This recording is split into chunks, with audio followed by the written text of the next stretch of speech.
Heboh, seorang ibu di Tangerang ditangkap usai video pelecehan anak kandungnya sendiri beredar di sosial media. Video tersebut diketahui terjadi sekitar Juli-Agustus 2023, namun baru viral di Juni 2024. Kasus pelecehan ini berawal saat R, sang ibu, dihubungi seseorang di Facebook dengan nama akun Ica Sakila. Ia ditawari pekerjaan.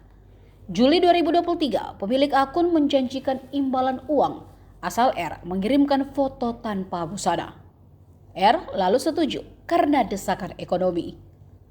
Berlanjut di tanggal 30 Juli 2023, R diminta membuat video dari skenario yang dibuat pemilik akun Facebook tersebut.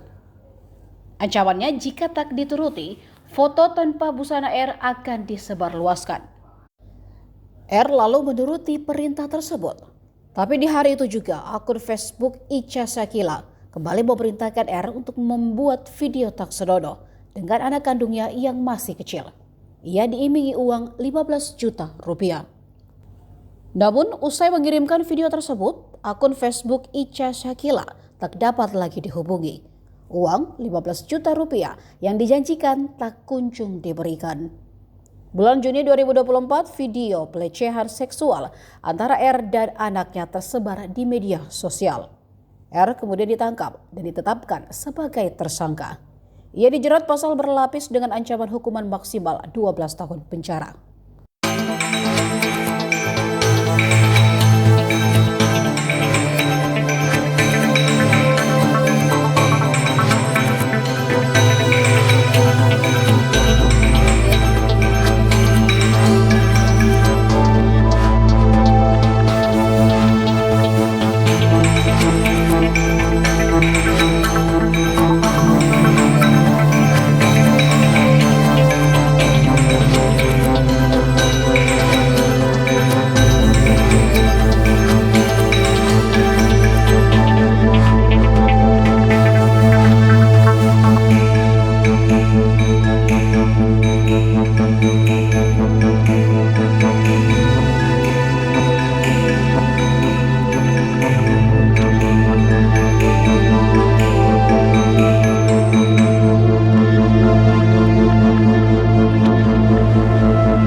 Download Tribun X sekarang, menghadirkan lokal menjadi Indonesia.